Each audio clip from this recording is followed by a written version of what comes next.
ब्रह्मांड, ईश्वर की विशाल रचना, महामाया, जिसमें समाई है कई आकाश गंगाएं, लाखों तारे, करोड़ों ग्रह और उनके उपग्रह, जिनकी परिसीमा है अनंत से अनंत तक, यानी कोई सीमा ही नहीं। हर एक की निश्चित गति है, निश्चित रास्ता है, क्योंकि इन्हें बांधा है समय ने।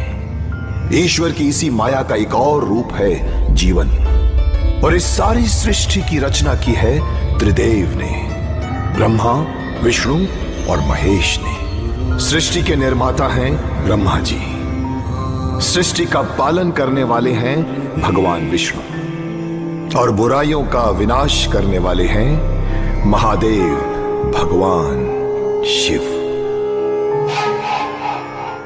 और इसी रचना का एक हिस्सा पृथ्वी, हमारी धरती मां, जो थी कुछ संकट में। भोलेनाथ, ये पृथ्वी को क्या हुआ? पार्वती, तुम स्वयं देख लो।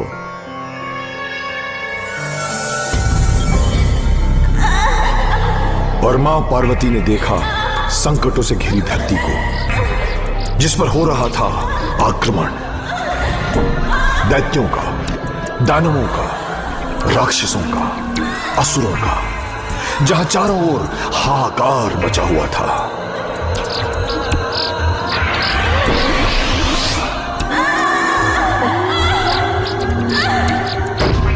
धरती मां वेदना से रो रही थी, तड़प रही थी। आप कुछ कीजिए प्रभु। अभी उचित समय नहीं है।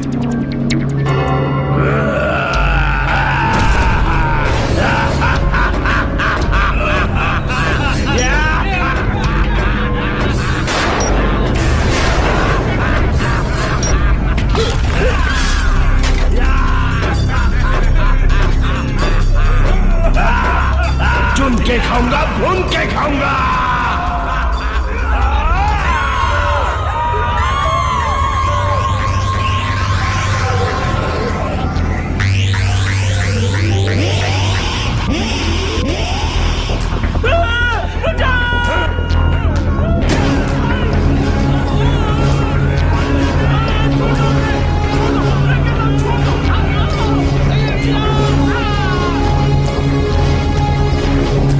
भूल जाओ भगवान को, अब हमारी पूजा होगी।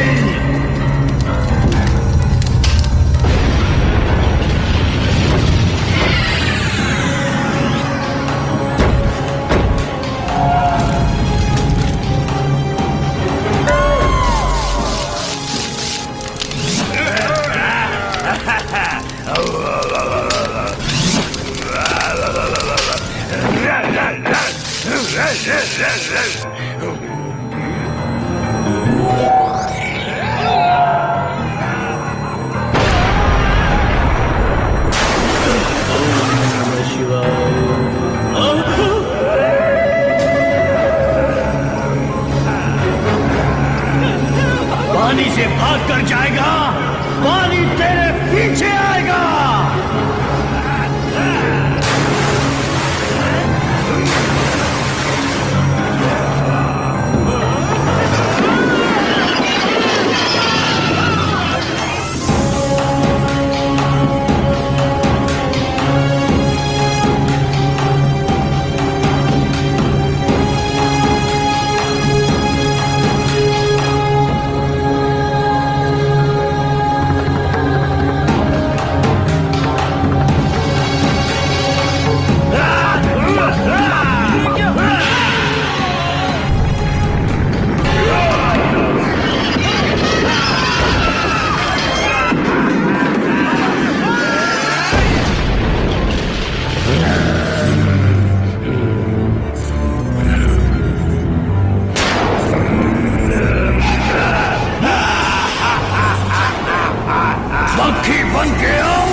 धरती पर अत्याचार बढ़ रहे थे। मानो दानवों का तांडव जीवन को खत्म करने पर तुला था। सत्य और शांति का बचना कठिन था। ऐसे में जीवन को बचाने वाली उस महाशक्ति को जगाने का समय आ गया था। पर इन सब संकटों से दूर स्वर्ग में अप्सराओं के नृत्य में मग्न थे देवताओं के राजा इंद्र। वाह वाह पूंजी का स्थला। ठहरो, किसकी दुख भरी आवाज है ये? नारायण नारायण। इंद्रलोक में आपका स्वागत है। क्या धरती पर कोई संकट आया है? पाप और अनाचार का बोझ बढ़ गया है धरती पर इंद्रदेव। अब वो कहां जा रही है? पीड़ा से मुक्ति पाने ब्रह्मदेव के पास। देवऋषि, हम भी साथ चलते हैं। हाँ चलिए। और सारे देवताओं के साथ नारद और धरती मां पहुंची ब्रह्मदेव के पास। ब्रह्मदेव को नारद का प्रणाम। आयुष्मान भव। बताओ क्या बात है पुत्र? मेरी रक्षा कीजिए ब्रह्मदेव। क्या हुआ है धरती को? कैसा संकट आया है? असुरों ने धरती पर उत्पात मचा रखा है। सत्य कहा। अब आप ही कुछ कर सकते हैं। केवल निर्मित ही मेरा कार्य है। तो फिर अब हम क्या करें प्रभु? मेरी रक्षा कीजिए, मुझे बचाइए प्रभु, कृपा कीजिए। धरती, हम सब जाकर भगवान विष्णु से मिलेंगे, उनसे प्रार्थना करेंगे, वही तुम्हारी रक्षा करेंगे। आप लोग चिंता न करें, वो हमारी बात कभी नहीं टालेंगे। मैं स्वयं तुम्हारे साथ चलूंगा। नारायण नारायण। पार्टी का मूड तो तभी बनेगा जब स्पॉटिफाई चलेगा। Click here to download. और फिर धरती मां को लेकर सभी पहुंचे वैकुंठ, भगवान विष्णु के पास। प्रणाम प्रभु। प्रभु बताइए, आपकी क्या समस्या है ब्रह्मदेव? प्रभु, धरती के कष्ट केवल आप ही दूर कर सकते हैं। हमें बचाइए प्रभु, आशा लेकर आए हैं, निराश न कीजिए। धरती की रक्षा कीजिए प्रभु। हाँ प्रभु। तुम्हारे सारे कष्ट दूर होंगे, निश्चिंत रहो धरती। पर असुरों का विनाश कैसे होगा प्रभु? दुष्टों के विनाश के लिए मैं अयोध्या में श्री राम के रूप में अवतार लूंगा और इस कार्य में मेरे साथ होंगे महादेव, मेरी मदद के लिए। नारायण नारायण। ओम नमः शिवाय।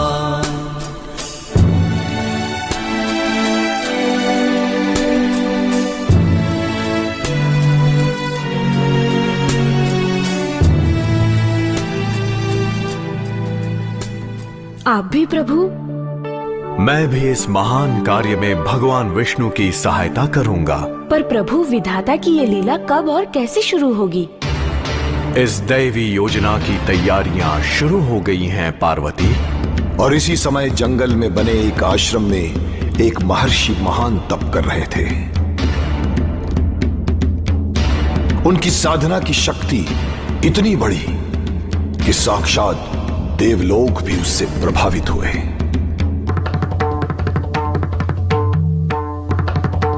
सुंदर, अति सुंदर। अरे ये क्या? मेरा आसन क्यों हिल रहा है? ये तो चिंता की बात है। ये कैसा अनर्थ है प्रभु? पता नहीं क्या है ये। अब क्या होगा? नारायण नारायण। मेरा आसन क्यों हिल रहा था देवऋषि? कोई आपका आसन छीनना चाहता है। ये क्या कह रहे हैं आप? मैं उन्हें जानता हूं इंद्रदेव। बताइए देवऋषि, कौन है वो? एक महर्षि के कठोर तप के कारण आपका आसन हिल रहा है। इसका कोई तो उपाय होगा। उपाय है देव। क्या है वो? शीघ्र बताइए।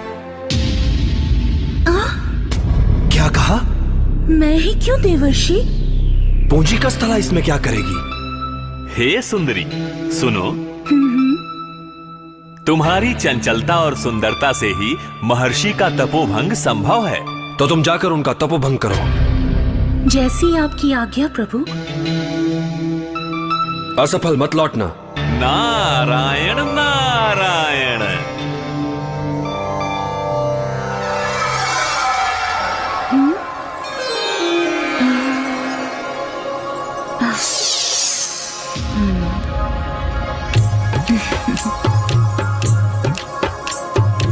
और अप्सरा पुंजी कस्थला पहुंच गई महर्षि के आश्रम में और करने लगी प्रयास उनके तपोभंग का।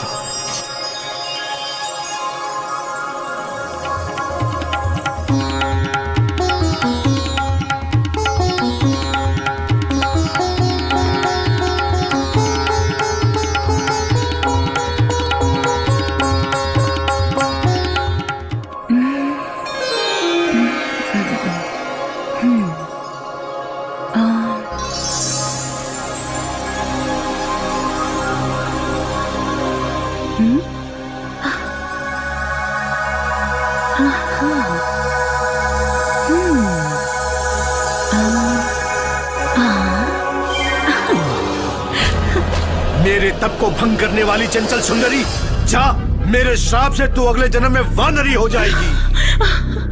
क्षमा करे प्रभु, मैं निर्दोष हूँ। तुम निर्दोष कैसे हो सकती हो? मैंने केवल अपनी स्वामी की आज्ञा का पालन किया है। हम जानते हैं तुम्हारे स्वामी ऋषियों के तप से भयभीत हो जाते हैं, पर तुम्हारे अपराध का दंड तो तुम्हें अवश्य मिलेगा। कृपया मुझे दंड न दे मुनिवर। ऋषियों का श्राप कभी विफल नहीं होता। मैं निर्दोष हूँ मुनिवर, मैं निर्दोष हूँ। मुझ पर दया कीजिए, मुझ पर दया कीजिए। दंड तो तुम्हें मिलेगा ही, पर हम उस श्राप में परिवर्तन अवश्य कर सकते हैं। जब चाहोगी तब तुम मानवीय रूप धारण कर सकोगी। अब जाओ। नारायण नारायण। ये कोई साधारण घटना नहीं थी, ये थी दैवी योजना की पहली कड़ी। नारायण नारायण। हाँ? इंद्रदेव, आपका आसन स्थिर हुआ? आसन तो स्थिर हो गया, पर पूंजी कस्थला का क्या? वो वापस नहीं आई, यही बात ना? जी देव ऋषि। कुछ समय तक पूंजी कस्थला को भूल ही जाइए। पर अब वो है कहाँ? उसे वानर राज कुंजर की पुत्री अंजनी का रूप मिला है। तो क्या इसके पीछे कोई योजना है? हाँ, अवश्य है देवराज। मैं जानना चाहूंगा कि वो क्या है। पर इंद्रदेव, तो बताइए। इसी अंजनी की कोख से महादेव 11वां अवतार लेंगे। नारायण नारायण।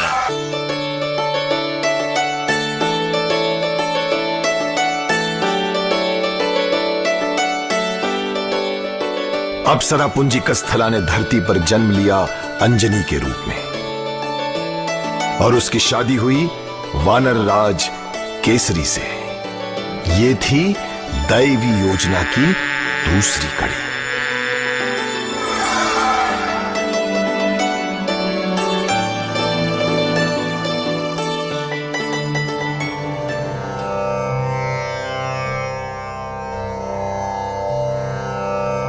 हे पूंजी कस्थला, हे अंजनी, तुम्हारा जीवन तो धन्य है। नारायण नारायण। श्री राम श्री राम श्री राम श्री राम। ये क्या भोलेनाथ, आपके मुंह से राम नाम? इसमें आश्चर्य क्या है देवी? मेरे आराध्य का इसी रूप में अवतरित होने का समय पास आ गया है। वो क्यों? रावण ने अपने अनुचरों के साथ उत्पात मचा रखा है। धरती को उनसे मुक्ति दिलाने के लिए ये अवतार होगा। पर कैसे? रावण तो आपका परम भक्त है स्वामी। रावण ने मेरे 11 अंशों से 10 अंशों की आराधना की है, लेकिन एक अंश की घोर उपेक्षा करता आया है। उसी 11वें अंश के रूप में मैं अवतार लूंगा। और ये होगा कैसे स्वामी? पवन देव की मदद से। पवन देव प्रकट होइए। आपने याद किया प्रभु? हाँ पवन देव, मुझे आपकी सहायता चाहिए। आप आज्ञा दीजिए महादेव। इसे आप अंजनी के गर्भ में स्थापित करें। जैसी आज्ञा प्रभु। नारायण नारायण। एक दिन माता अंजनी शिव ध्यान में डूबी थी कि अचानक अरे ये क्या? किसने छुआ मुझे? सामने आओ। कोई तो है। मैं हूं अंजनी। कौन हो तुम? मैं पवन देव हूँ। शिव के आशीर्वाद से तुम जल्द ही एक पुत्र को जन्म देने वाली हो। तुम्हारा पुत्र अत्यंत बुद्धिमान, शक्तिशाली और मुझसे भी तेज होगा। ये सब एक देवी योजना के अनुसार हो रहा है। मैं उसका धर्म पिता बनकर उसकी रक्षा करूंगा और वो पवन पुत्र के नाम से जाना जाएगा।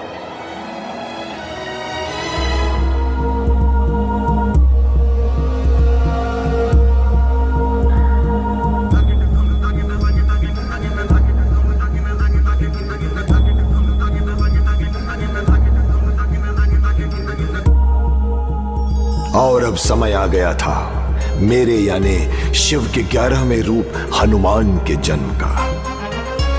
यह सब तो एक दैवी योजना के अनुसार हो रहा था, पर मेरे पिताजी एक साधारण पिता की तरह चिंता में डूबे हुए थे कि उन्हें बेटा होगा या बेटी।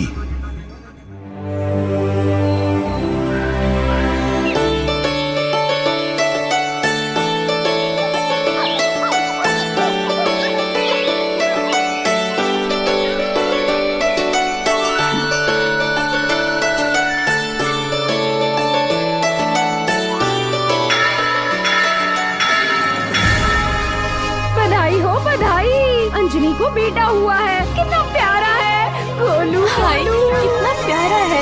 इसे किसी की नजर ना लगे।